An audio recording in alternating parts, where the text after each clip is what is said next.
I think every artist, entrepreneur, founder, creative person right now feels this expectation and tension where we are almost required to use the tools of the internet to get the exposure or distribution that we're looking for to essentially build a creative career and start any creative project, expose your art, reach your audience, build a startup, build a small business. All of these things require, to a certain extent, using the tool of social media. Why? Because social media is a free tool for marketing and advertising and essentially getting your product or your face or your ideas or your art in front of eyeballs. And if you're at the start of your journey, you probably don't have a high budget for marketing. You don't have a gallery coordinator or somebody that's investing in your art and putting you on the wall at MoCA because you're just starting out, right? So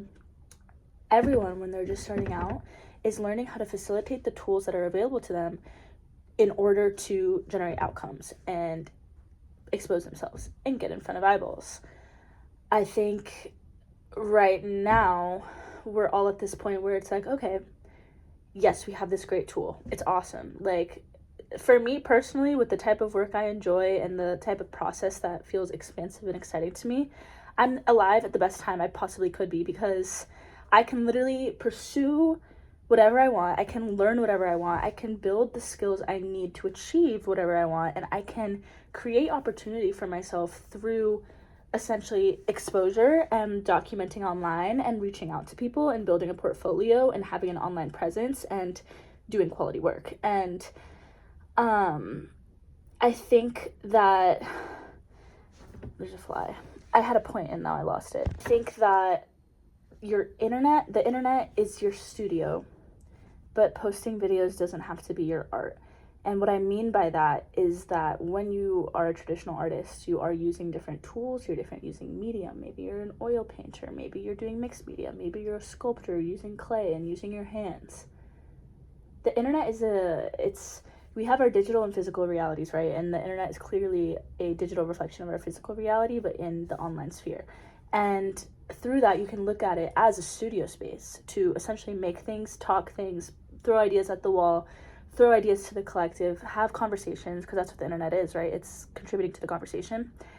And when I look at it as a medium for expression and an atmosphere, so to speak, to experiment and play with things and test ideas and iterate quickly and just build my confidence in not knowing exactly what I want to do or where I'm going to be or what I'm going to say, but still owning my process and owning what I learn and owning my ability to communicate those things and be honest about those things, and in turn create outcomes and ideas.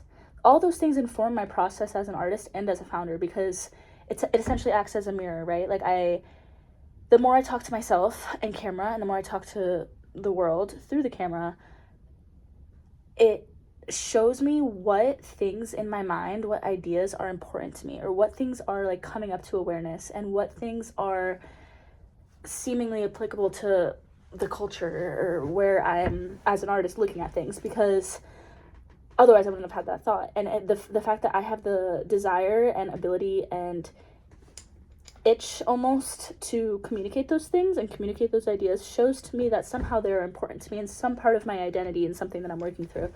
And when I, again, look at the internet as a studio space and look at it as my digital studio, instead of looking at each piece as my art, my final piece, it allows me to have the creative process be a little bit more fluid and less structured, but more so less cryptic, because I know as a visual artist, I'm a painter and I do contour line illustration.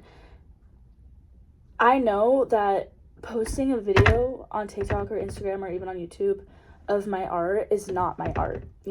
That's posting a video of my art. As a founder, someone that has a creative business and multiple entrepreneurial endeavors that I'm exploring, I know there's a car. Sorry. I know that using the tool of the internet is not the center of my business. Like, maybe I have some streams where I'm able to monetize that process, but I don't want to be an influencer. I don't want the internet to be my business. I'm using the internet as a tool to grow my business and a tool to grow myself and build my personal identity in order to create a business that actually works and helps people, and to create a business that people can get to because it has the exposure it needs to actually make impact and provide value to the world. And I just think that the minute that I overcomplicate the internet by forcing it to be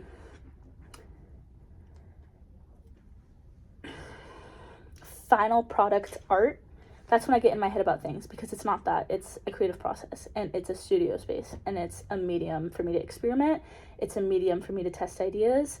And in that same realm, I need to make sure that I focus my attention properly to dedicate enough ample time to the real work and the real art and the real work of building my business, instead of just getting caught up in the illusion that, okay, I'm posting on social, I'm getting myself out there, I'm exposing myself, I'm being productive, because that's not productivity to me. This is part of the process of getting to the point where I can be productive. This is part of the process of me identifying who I am and how I communicate and how I build ideas and iterate quickly. And my boyfriend's coming back, so I have to wrap it up because I cannot speak these in front of people. But essentially, I'm trusting that this is my studio space. I'm letting it be my studio space. I'm letting myself experiment, and the rest is for the real work. Love you guys. That didn't work.